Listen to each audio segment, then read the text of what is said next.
warahmatullahi wabarakatuh. Bismillahirrahmanirrahim. Ashhadu an la ilaha illallah wa ashhadu anna Muhammadur Rasulullah. Allahumma salli ala sayyidina Muhammad wa ala ali sayyidina Muhammad. Rabbi shrah li sadri wa yassir li amri wahlul 'uqdatam min lisani yafqahu qawli. Amin. Bismillahirrahmanirrahim. Salam hormatku, salam ta'zimku buat para sahabat-sahabatku tercinta, baik yang ada di dalam ataupun yang ada di luar negeri. Semoga kita semua senantiasa di dalam kebahagiaan, di dalam kehidupan di dunia maupun akhirat ini. Amin ya rabbal alamin.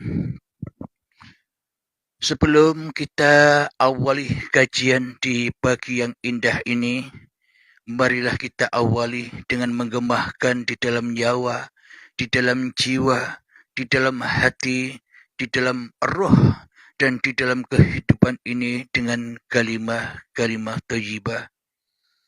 Subhanallah walhamdulillah wa la ilaha illallah wallahu akbar wa la hawla wa la quwwata illa billahil aliyyil azim. Sadaqallahul azim. Di pagi yang indah ini, kajian kami beri judul Siapakah Israel itu yang mencabut rohnya sendiri? Bila kita memandang dengan sudut pandang syariat, selama ini diceritakan tentang malaikat Israel, yang mana malaikat Israel tugasnya mencabut nyawa. Bila kita mendengarkan kajian-kajian dengan sudut pandang syariat, seolah-olah itu cerita-cerita dongeng saja. Dongeng yang harus ada sosok-sosoknya. Dongeng yang harus ada cerita-ceritanya. Karena kajian syariat itu yakni keluar dari hati kita, yakni di luar diri. Itulah babakan syariat yang penuh dengan dongeng-dongeng belaka. Membaca Al-Quran diceritakan tentang kisah-kisah nabi-nabi terdahulu. Dikisahkan ada kebaikan dan ada keburukan. Semua itu hanyalah dongeng-dongeng belaka, cerita-cerita belaka. Bila yang dikaji masih kulitnya, masih yang di luar diri. Jadi mengkaji malaikat itu seakan-akan ada sosok-sosoknya yang besar, ada sayap-sayapnya, semuanya hanya ilusi angen-angennya manusia. Ora weruh dewe. Hanya angen-angen wae. Kenapa? Karena hatinya tidak bertuhan, melainkan mentuhankan karepe dewe. Karena kita mentuhankan hawa nafsu kita sendiri, karena kita selama ini mentuhankan iblis dan setan, jadi mengangen-angenkan semua cerita yang ada di dalam Al-Quran dengan angen-angen dewe. tidak bisa melihat live, tidak bisa melihat langsung peristiwa-peristiwa yang ada di Al-Quran ini, karena kita selama ini masih membaca ayat-ayatnya iblis ketimbang ayat-ayatnya Allah. Kenapa kita membaca ayat-ayatnya iblis meskipun kita kelihatannya membaca Al-Quran? Kita membaca ayat-ayatnya iblis, kita memaknai Al-Quran dengan hawa nafsu kita sendiri. Memaknai Al-Quran hanya sebatas syariat saja, dongeng-dongeng saja. Karena selama ini kita belum suci, karena selama ini kita belum muslim, karena selama ini kita belum kembali kepada Allah, maka takkan pernah tahu apa yang dikisahkan di dalam Al-Quran itu. Karena semua hanyalah dongeng-dongeng belaka, kisah-kisah masa lalu.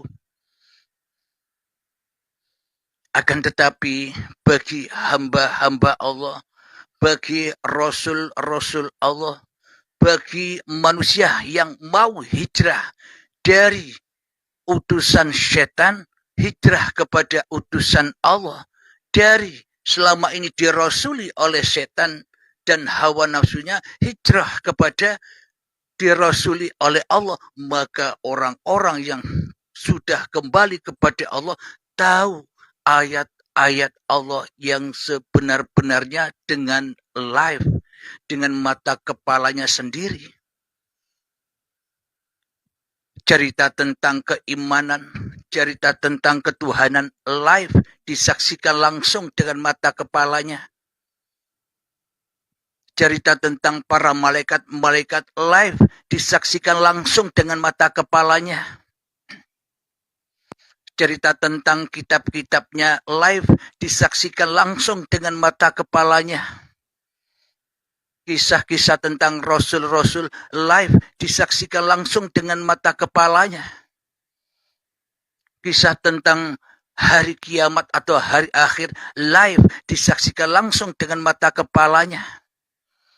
Tentang kodok dan kodar live disaksikan langsung dengan mata kepalanya bagi hamba-hamba yang sudah hijrah menjadi utusan-utusan Allah, bagi manusia yang sudah rela, bagi manusia yang sudah ridho bahwa hidup dan badan ini bukan hak milik manusianya lagi. Maka cerita yang di dalam Al-Quran itu semuanya menjadi nyata. Yang tadinya gaib jadi nyata, gamblang semua. Yang tadinya Allah gaib, maka nyatalah Allah dengan segala sesuatu yang diciptakannya. Itulah manusia-manusia yang menyaksikan langsung ayat-ayatnya Allah. Karena tujuan Allah, karena tujuan Tuhan menciptakan manusia supaya manusia bisa menyaksikan ayat-ayatnya Allah.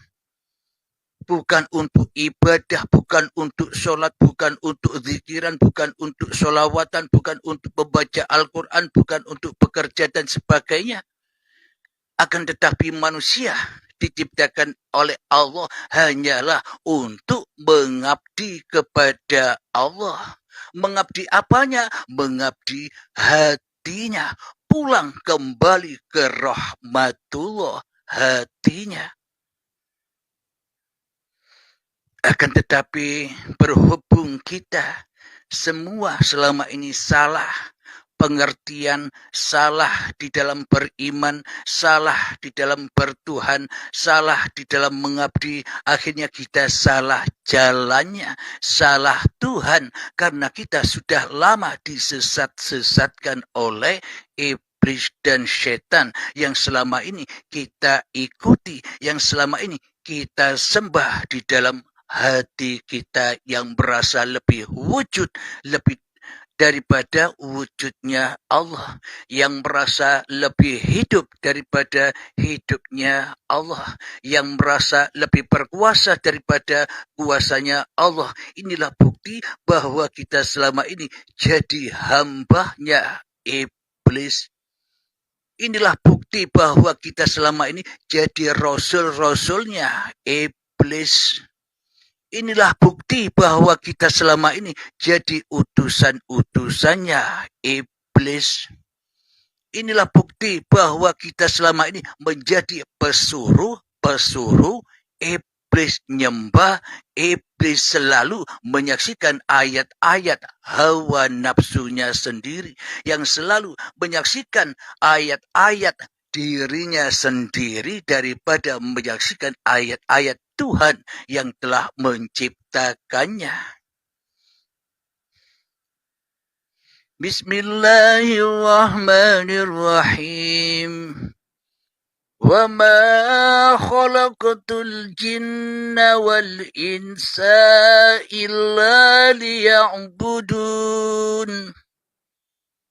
Tidak aku ciptakan jin dan manusia hanyalah untuk mengabdi kepadaku. Jadi mengabdi banyak diaplikasikan dalam tiap-tiap diri manusia sesuai angan-angannya, sesuai hawa nafsunya untuk mengaplikasikan tentang sebuah pengabdian ini. Ada yang mengaplikasikan sebuah pengabdian lewat sholat, ada yang mengaplikasikan tentang pengabdian ini lewat ibadah-ibadah dan sebagainya. Jadi selama ini kita salah mengaplikasikan sebuah persembahan. Salah di dalam mengaplikasikan sebuah pengabdian kepada Tuhan. Coba kita hayati, logikakan di dalam hati kita. Bagaimana mungkin kita dikatakan mengabdi kepada Tuhan, sementara Tuhannya tidak kita prioritaskan kehadirannya, kewujudannya, kehidupannya di hati kita sebagai Tuhan? Malah kita mentuhankan diri kita sendiri di dalam hati kita dan mentiadakan dan menggoibkan Tuhan yang telah menciptakan kita selama ini. Malah kita kebalikannya mentiadakan Tuhan yang mengadakan kita. Apakah itu dikatakan sebuah pengabdian? Apakah itu yang dimaksud menyembah? Sebenarnya kita selama ini tak pernah bisa mengabdi dan tak pernah bisa menyembah selama Allahnya tak ada. Selama Allahnya gaib. Berarti kita selama ini mengabdi kepada siapa? Berarti kita selama ini menyembah siapa? Kita mengabdi dan menyembah selama ini hanyalah kepada Inna syaitana lakum aduwwum mubin. Sesungguhnya iblis dan setan itu adalah musuh yang sangat amat nyata bagimu. Coba kita lihat, coba kita hayati, coba kita saksikan di dalam hati kita siapa yang wujud. Bila yang wujud hanyalah diri kita, itulah tanda kita ini sebagai setan yang selalu mensekutukan Allah dengan mentiadakan Allah di hati kita. Dengan menggoibkan Allah di hati kita, kita selama ini merasa jadi Allah, merasa jadi Tuhan, merasa menjadi penguasa, tapi kita selama ini disesatkan oleh iblis dan setan supaya kita tidak sadar bahwa kita selama ini selalu syirik, selalu mensekutukan, selalu menyerupai Allah di dalam hati kita supaya kita tidak menyadari itu semua. Itulah hebatnya iblis dan setan untuk menyesatkan manusia.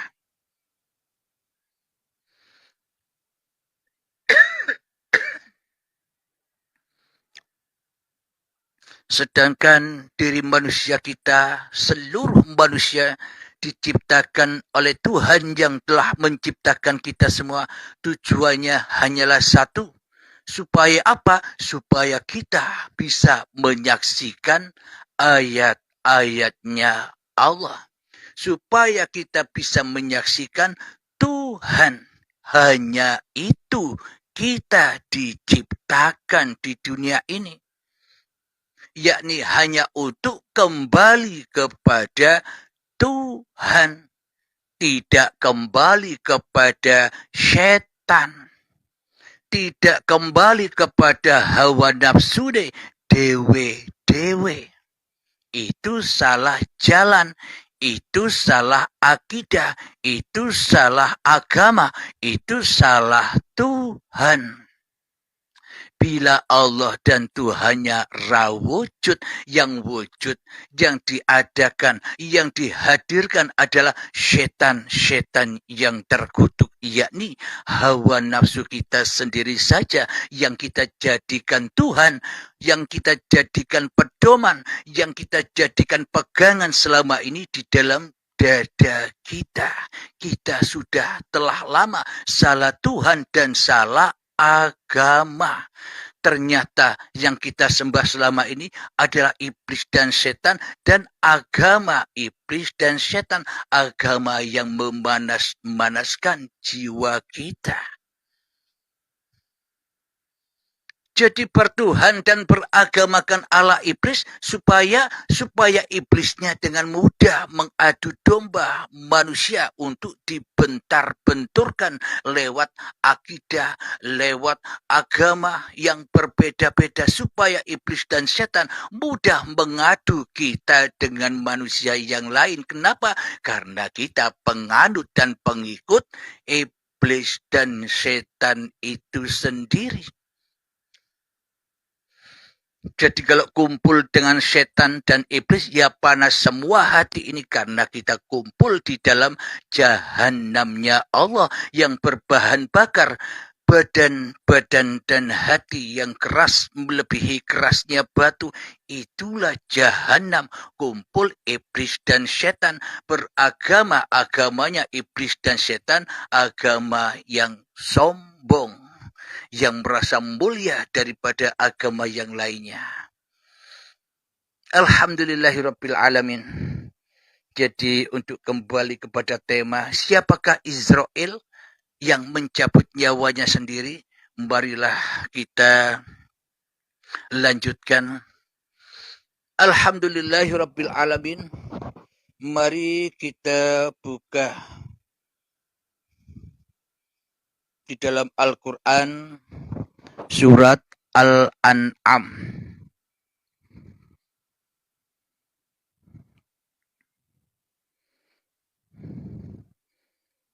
Surat Al-An'am ayat ke 61.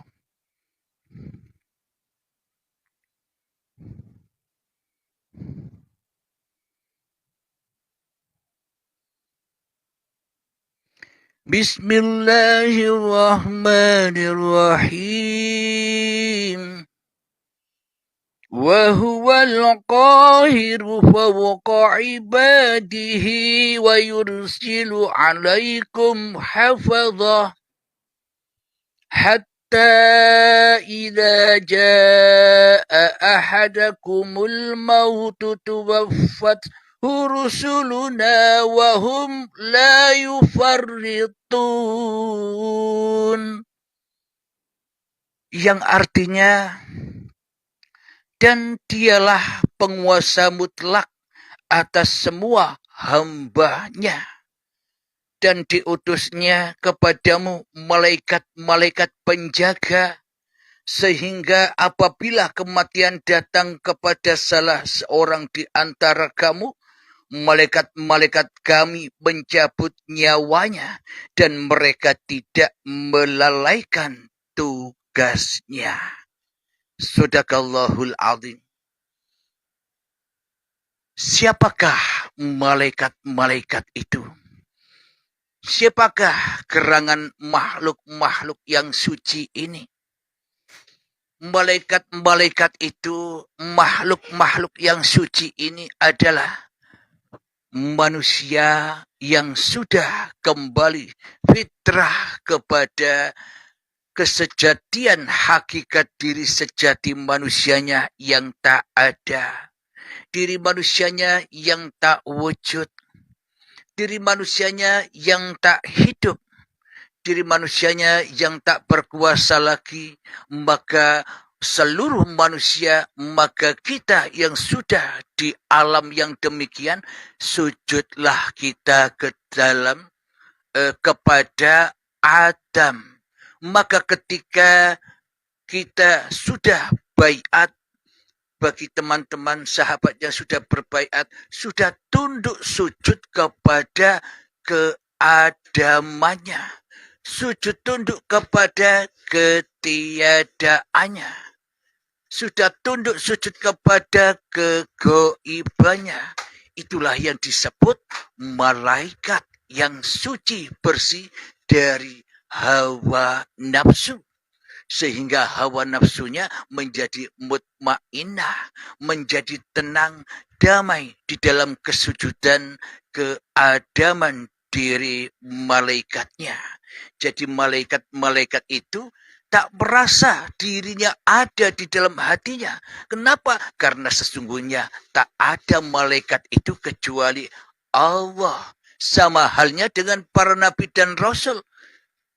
Kelihatannya wujud nabi dan rasul itu secara syariatnya, akan tetapi secara hakikatnya nabi dan rasul itu tidak wujud diri manusianya di dalam hatinya kecuali wujudullah, kecuali la ilaha illallah. Apa buktinya? Buktinya sudah diabadikan di dalam Al-Quran. Muhammad, bukan kau yang melempar, akulah yang melempar. Muhammad, bukan kau yang memanah, akulah yang memanah. Muhammad, bukan kau yang membunuh saat di dalam peperangan, akulah yang membunuh. Allah maha membunuh, Allah maha menghidupkan, Allah maha mematikan, Allah maha menyesatkan, Allah maha menunjukkan. Itulah kesempurnaan Allah sebagai Tuhannya seluruh alam semesta ini. Jadi siapakah sejatinya Israel itu? Selama ini kita jadi Israel tapi tak sadar. Ayo coba kita hayati, kita tafakur setelah kita latihan hening. Kita lanjutkan lagi. Sebelum kita lanjutkan lagi, kita melatih untuk menghening-heningkan diri kita di hati kita, memalam-malamkan diri kita di hati kita, menggoib-goibkan diri kita di hati kita, supaya nyata Tuhan yang telah menciptakan kita. Bismillahirrahmanirrahim. Mengheningkan cipta, mulai, silahkan.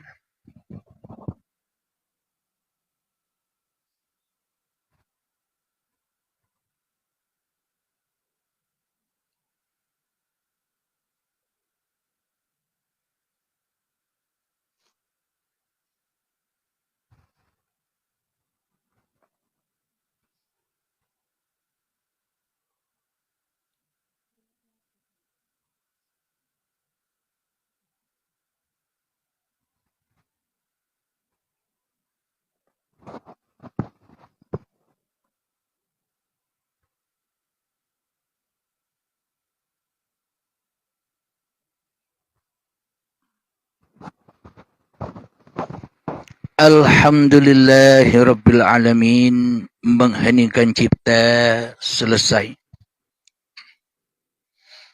Marilah kita hayati Al-Quran Qadim di dalam hati kita.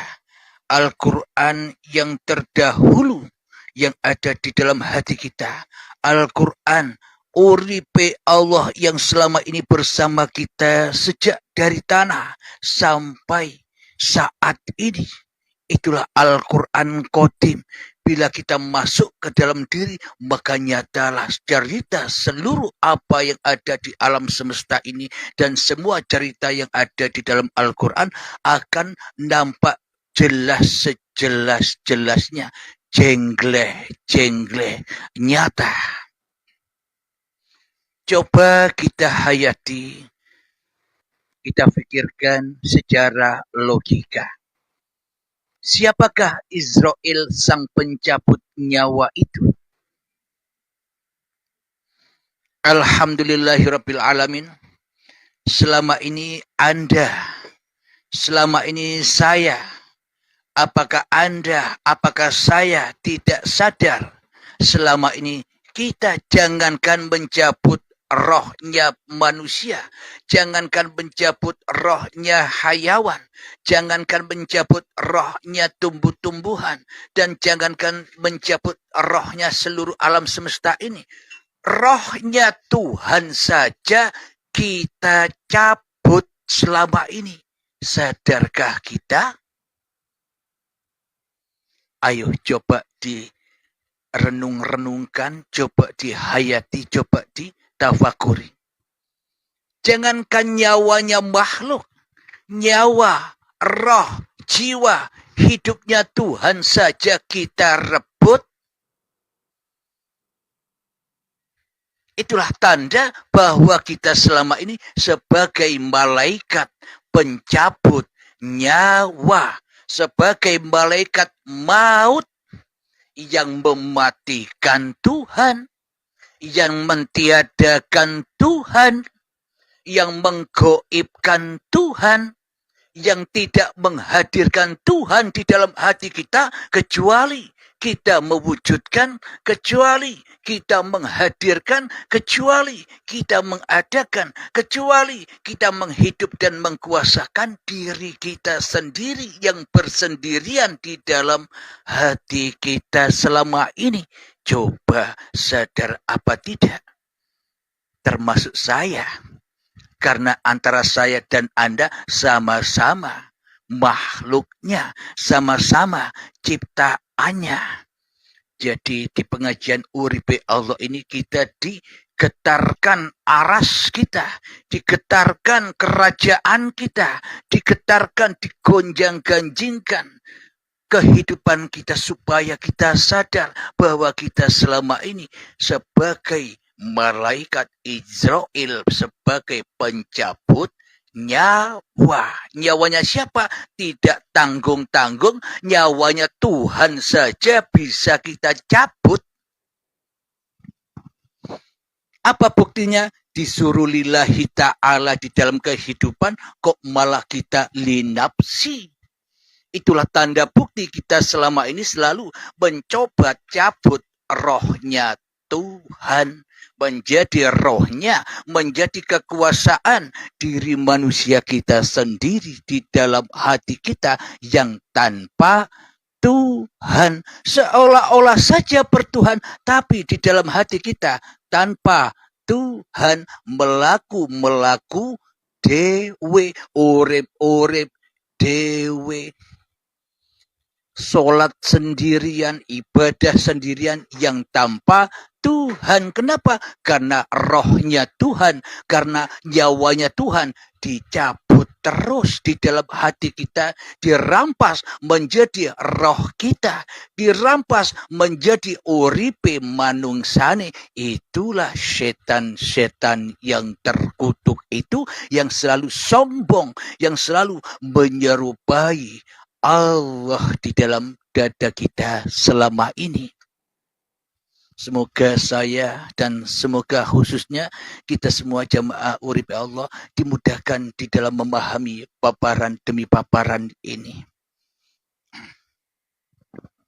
Kemudian kita seolah-olah menjadi Tuhan di dalam hati kita, seolah-olah kita bisa menghidupkan seluruh makhluk. Kita merasa bisa menghidupkan hayawan-hayawan yang kita lihat. Kita seolah-olah menghidupkan manusia-manusia yang kita pandang. Seolah-olah kita bisa menghidupkan segenap seluruh alam semesta ini dengan pandangan mata dohir kita. Coba kita hayati.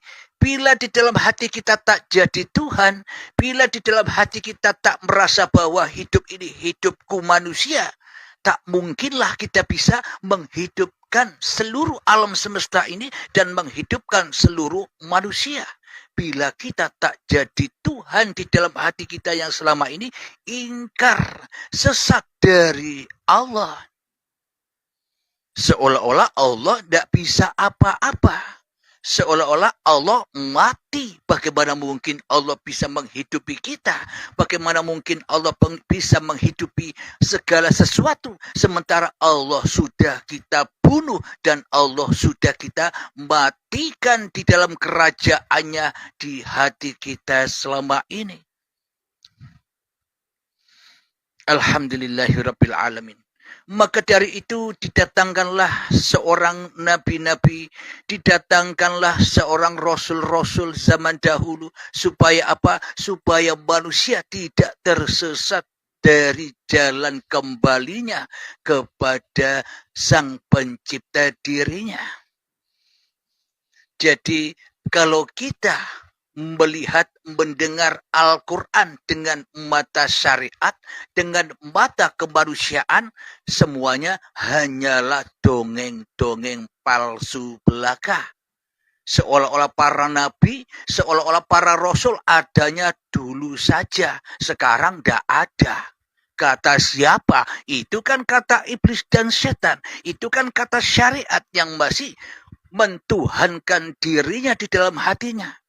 Lalu siapakah para rasul-rasul yang sekarang dan yang akan datang? Para rasul-rasul dan untuk sekarang ini dan yang akan datang adalah al-ulama'u warasatul anbiya. Para ulama-ulama yang mengajarkan, yang mengajak diri kita menuju kembali kepada Allah. Itulah para utusan-utusan Allah. Itulah para pesuruh-pesuruh Allah, karena mereka sudah bebas lepas dari utusan dan rasulnya, hawa nafsunya sendiri. Karena mereka, karena al-ulama warasatul anbiya sudah mencabut nyawanya sendiri, sudah mematikan dirinya sendiri dan dihaturkan kembali kepada Tuhan yang telah menciptakannya.